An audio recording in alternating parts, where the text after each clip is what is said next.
Hello and welcome back again to another episode of All Things M365 Compliance with me, Ryan Murphy, Compliance Lead at Epic Global and Microsoft MVP. And as always, I'm joined by Nikki. Hi, Nikki. Hi, thank you, Ryan. So my name is Nikki Chappell. I'm the Principal Cloud Architect at Cloudway, and I'm also a Microsoft MVP. So we're here nearly the end of the month. Well, it is actually the end of the month today. So we thought this is the time. Let's have a review of all the new features and functionality coming out on Microsoft Purview.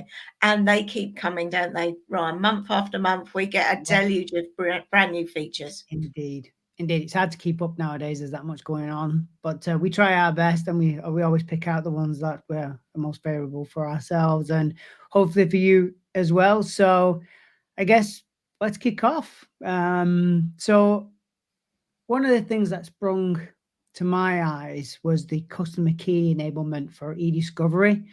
So if anybody's using their own key or BYOK, as it's also known, you can now discover items that have that encryption on within e-discovery, whereas prior you couldn't. So that means most of some of the, well, I say some of the financial services where I've worked, or some of the public bodies where I've worked, that have had to use BYOK for one reason or another, that you now can reason over that data inside of e-discovery, which I think is a massive advantageous step from Microsoft. But I still see a lot of people using Microsoft managed keys. So if you are in that small number of BYOK or customer key, you can now reason over your data in e-discovery. That's really good. There's been so many changes, I think, on e-discovery. Another one that I think is quite useful. We've heard a lot of news this month about Loop and the Loop application. So that's another thing. Where is Loop stored? How is this going to be managed and everything? Well, Loop data is stored on your OneDrive. So whoever creates that Loop component, it will be stored on their OneDrive, and then it's being shared out with the other participants. And it's good news for e-discovery. There's confirmation that those Loop components are going to be discoverable as well, because of course you're capturing information, whether it's samples of words or information in kind of Excel type, tabular information, whiteboards, etc. All of that information now is going to be discoverable. So I think that that's useful as well. Yeah, indeed. I think when it came out, Microsoft Loop, there was a couple of highly regulated customers that we work with, and what they call high risk users. They was quite concerned about Loop not being discoverable, but and they saw that as a gap, or maybe as a means of way of having communications to a person or a group of people where it's not discoverable, so you couldn't really see what the content was within those. So I think that's definitely, again, another great addition from Microsoft when it comes to e-discovery. Sticking with e-discovery, we've also got the collections piece as well, which I noticed a couple of days ago, and I know you noticed the same thing. I thought, oh, where's that come from? But you now have the opportunity to have a default collection. So there's additional settings inside of the e-discovery premium settings themselves, and you'll find that in the top right-hand corner, of course, where you can go into there. And if you have a frequency of collections that have maybe a default setting, or within a perspective of how you want that to be run as a compliance officer or as an investigator, you can now do that. You can now set that up as a default setting. So anybody following you can take those settings on. You can tweak them, of course, if you want to within the collection itself.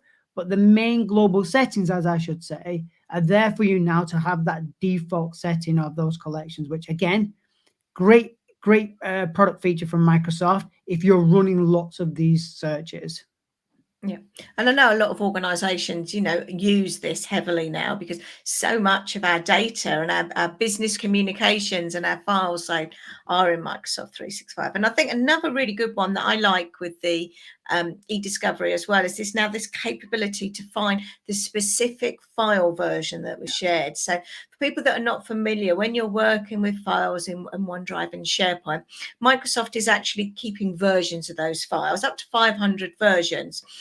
So it allows you to roll back. So what you really want to do is, when somebody's shared a link in an email or in a Teams chat, what was the version, what was that snapshot at the point of time, because somebody might have changed or overwritten that data to later on. So it will actually pull that back. So I think that's going to be really, really useful. I really like this. And when Erica Tolle from Microsoft mentioned this, maybe it was late last year sometime, maybe around October time, it didn't support the attachments in the file, in Teams and email, did it at the point, Nikki? But now it does, as you just mentioned. Some of my customers, when they're running e-discovery, or even if you're watching and listening, because you only bring back, or you previously could only bring back the latest file in that catalog, if you like, you can now bring back everything. That was a massive gap because you wouldn't know what was changed, as you said, Nikki, between those lines. So I could add something in and then you could remove it out, which creates another 2 versions, and you would never know.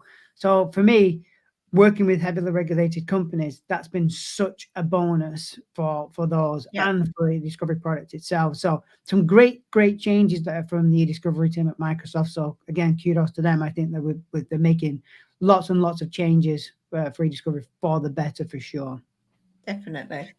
And then I think there's been some good news on sensitivity labels as well, coming out this month. So I think my favourite one that I've been waiting for to go GA. So the thing is with Microsoft, a lot of these things come in public preview for a while, and then we're waiting for them to land. So the big one that's landed this week, if you're on Microsoft Apps current version, and this version 2303, is that ability to have those coloured sensitivity labels and to have that label bar at the top. So when you do file save as, you can see it all. It's much clearer. Now with that, importantly, if you were using the AIP plugin for your labels for the Office app, that is now switched off by default because the comparable features are now within the Office app. So it's only the Office app that's been disabled. So if you're using the AIP scanner or for other things with File Explorer, etc., that will still work. This is just for the Office app. So I think that was the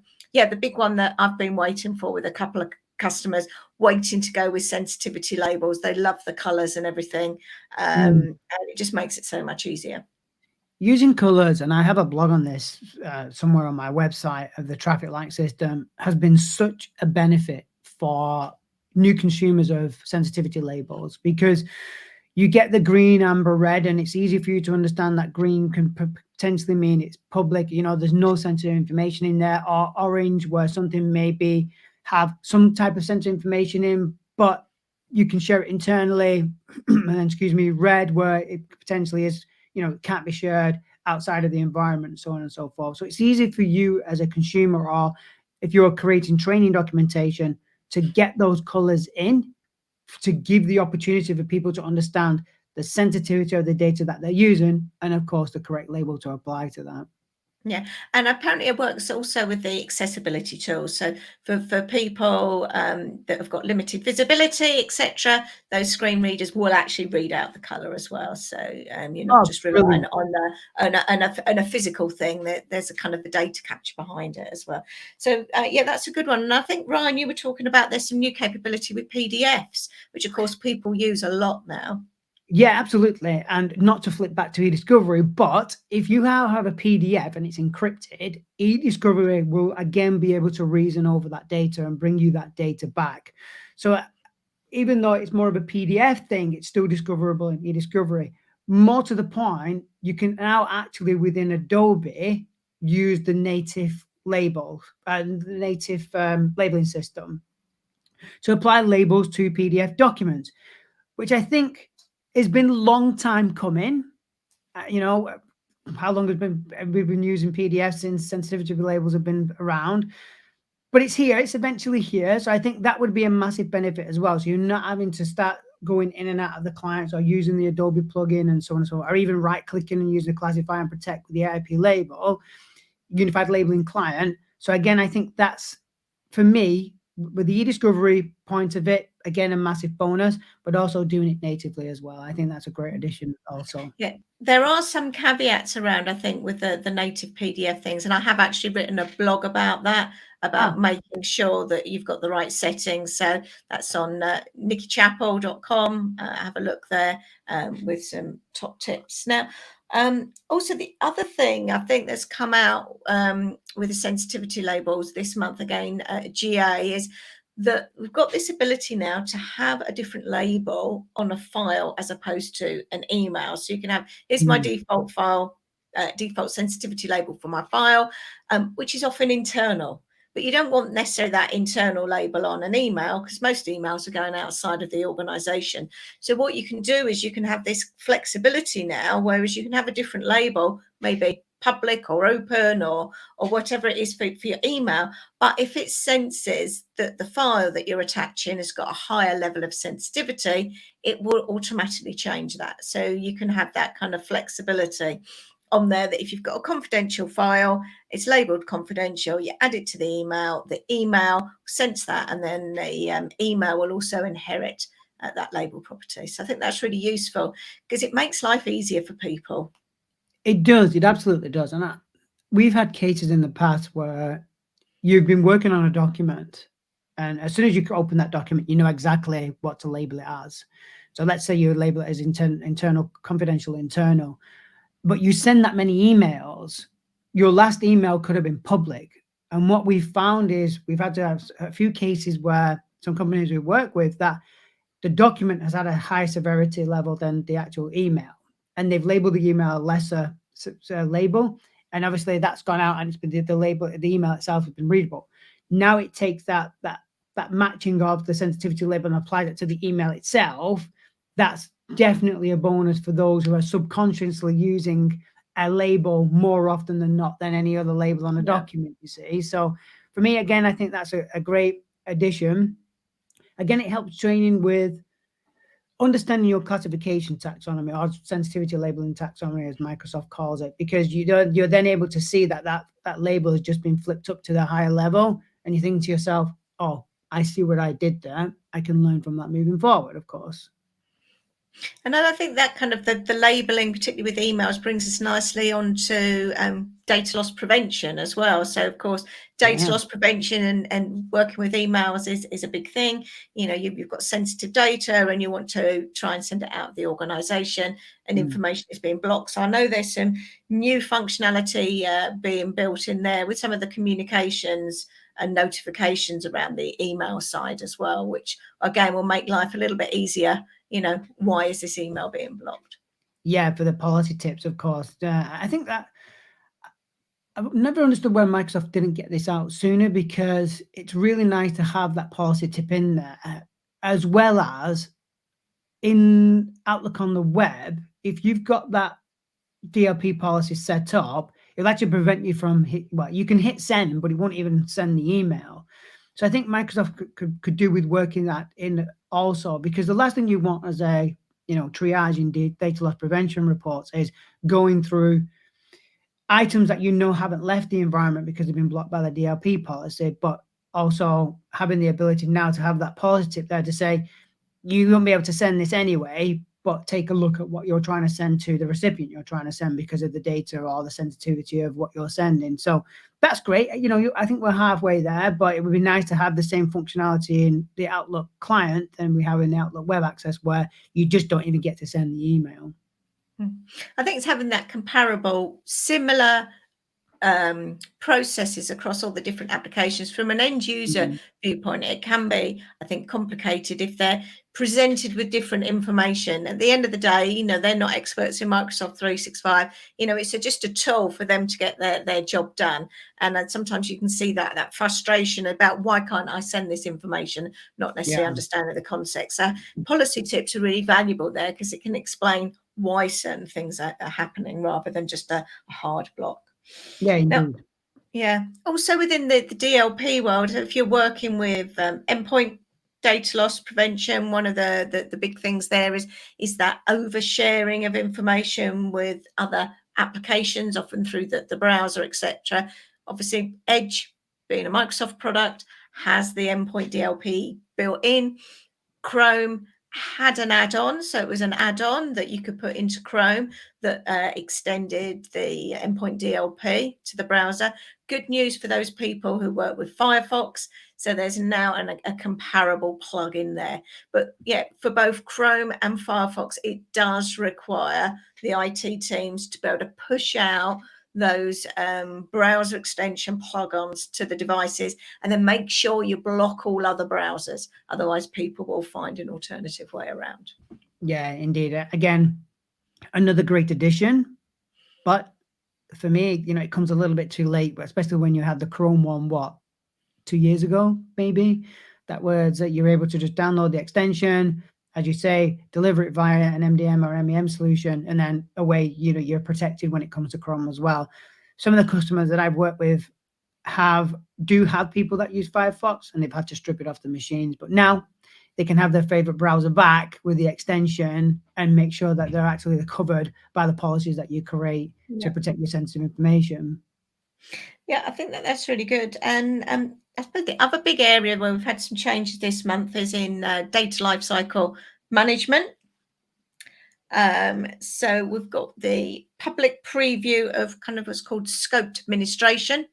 So for people that are familiar with administrative units, so this is the ability to split up your organization into groups and then have different IT teams managing different areas. So I think, Ryan, you were mentioning earlier, particularly around Germany and their particular kind of data privacy laws. You might want to have an IT team that just deals with the groups and the people in Germany as opposed to another country. So now you can start extending that capability into some of the purview ones. So the news this month, and there's a security, compliance and identity blog by Erica Tolle on this that's just come out, and it's all about pushing that out now for your retention policies and labels. So again, you can have different labels per country, which is really it's kind of a common thing to have different retention rules per country. So now you may have different record managers managing those in different countries. They can go in and manage their kind of subset of information. So it'd be useful to see how that's coming out. That's in public preview, so I've not had a chance to get my hands on it yet, but that looks like a good feature. Yeah, and you mentioned before as well, no mention of adaptive scopes in there. So I wonder when or if that capability is available by those administrative units. But again, great addition. Most of the customers that I work with, they're global and they do have regional requirements, especially when it comes to data sovereignty laws of those countries like Geneva, Monaco, and so on and so forth. To have the visibility at the minimal, just to have your specific area for your specific admin. So perfect. I wonder if that works for insider risk management, actually. That'd be nice to know. Maybe I should so I know there's more and more areas that are looking at these kind of scoped administration areas. So maybe we'll have a session looking at how you actually manage that scoped administration. We can do a separate episode just focusing on how you actually set that up. Yeah, that'd be great. Yeah, we've got lots more sessions coming up, haven't we, Nikki, around the products and some additional guests, of course. So we'll certainly squeeze that in. We've got a busy year ahead of us with the podcast. But I think another great addition. Some great, 8, 9, 10 items we've just gone through there. All great additions. So I think it's really important for people that want to keep up with these things. There's various places that we should look. So I think the first place to look to get that longer term view is that Microsoft roadmap.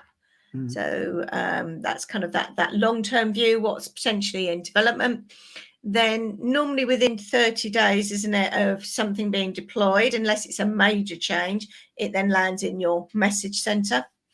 So that you need to have an admin role unless you push it out to a planner, but that will give you kind of an assessment of how many people that's likely to impact. So you've got some new features there. And then look at that security, compliance and identity blog that Microsoft put out. Normally new features coming in, normally there's an article there. And also a common place that people don't seem to look is on the Microsoft Learn area for Microsoft Purview. There is a What's New in Purview page. Yeah. So every time they're doing updates for the page once a month, they do provide an update there of the things that are changing. So that would be my recommendations of different places to look. And of course, if you follow myself or Nikki or don't, and you want to keep up with this type of information, then I will generally share out repeats from Erica Tolle or, you know, Stephanie Beer or anybody in the eDiscovery or any other Purview solution on Twitter. Or of course, you can find it in the podcast here themselves. So we'll keep you updated with anything that stands out for ourselves. So you can always keep an eye out there also. Okay, Brilliant. so thank you everyone for joining us this month. So this is, I think, our kind of review of not everything, because there's just so much that just keeps coming out, but just some of the things that kind of we thought, oh, that looks interesting and that looks useful, and things that people have been, or customers that have been asking us for. Yeah, indeed. And if you do like the podcast, of course, then subscribe on YouTube, link you with myself and Nikki, and make sure you don't miss any episodes. We don't just do what's new. We do product reviews. We do demos through the products as well. And we've had some amazing guests on, and we've got lots more to come this year as well. So yeah, keep up to date with us. And thanks for joining us. We'll see you or hear you next time. Bye. Bye-bye.